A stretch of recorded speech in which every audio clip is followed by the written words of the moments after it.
Our person of the week holds down 2 jobs, but if you count what he's doing to help homeless teenagers, it's more like 3. Michael Absher is one of 55 employees of Fortune 500 companies honored for their selfless acts that have changed lives. For Michael, it all began after what happened to him as a teenager. One more to the moon. In the Beal family, To the moon. I have 7 of my own plus 1. that one who couldn't be on camera joined the family as a teenager. He's a 15-year-old boy, and he's a very typical 15-year-old boy. But it's not a typical arrangement. You see, the Beals are what you call a host family. It just felt right.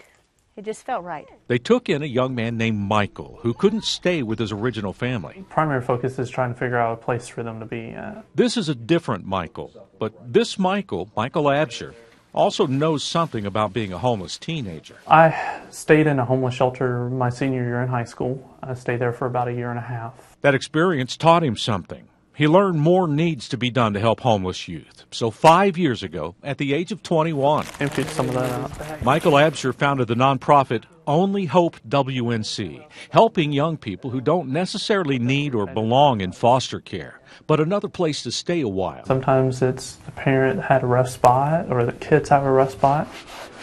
The Beals are helping to smooth out the rough spots in one teenager's life.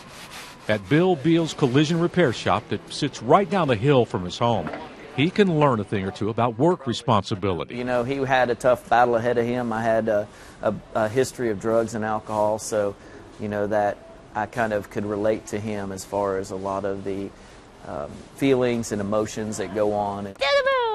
And at the Beal home, maybe something about being part of a family. For us, it's working together, taking care of each other, loving each other. One former homeless teenager helped bring them together, and he's helping hundreds of others with basic needs. In a family this size, you get hand-me-downs. Hand-me-downs are great, and so he's been helpful in making sure everybody has what they need.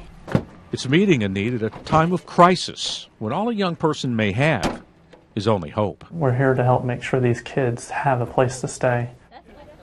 Now, no one at Only Hope is paid, and there's no state or federal funding. They rely totally on donations. You want to learn more about how you can help, or if you're interested in being a host family, go to WLOS.com, click News Links, and we will connect you.